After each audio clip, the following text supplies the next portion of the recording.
तड़के तड़क उठते ही भैया अपने एक ही ड्यूटी मिला अपना गोबर घेरने की। इस ड्यूटी को करके भाई हम चल दिए अपने खेत की तरफ को। आज का मौसम तो एकदम बढ़िया हो रहा है भैया।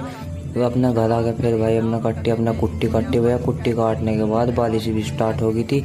अपने बांध का भैंस भूंस को अपने बाहर फिर चल दिए भाई। बाहर को देखा तो भाई बारिश तो रुकने का नाम ही नहीं ले रही, तो ही जा रही है। आज भाई बाल भी कटवाने जाने थे। देखो भाई बाल भी और खत भी कितने बड़े हो रहे हैं। आज खत भी बन जाता है और बाल भी कट जाते। कोई ना अपना कल को कटवा लेंगे ना। तो उसके बाद भैया अपना मौसम मासम खुल गया। इन्हें भैंसों भूंसों को नुहा धुआ गया अपने बिल्कुल फिट कर गए ना अपने ये नुहाई। उसके बाद भैया चल दिए हम खेत में चेरी कट्टन। 5 बजे अपने खेत में चेरी चूरी काट कर भाई हम चल दिए फिर अपने दोबारा घर की डब्बू।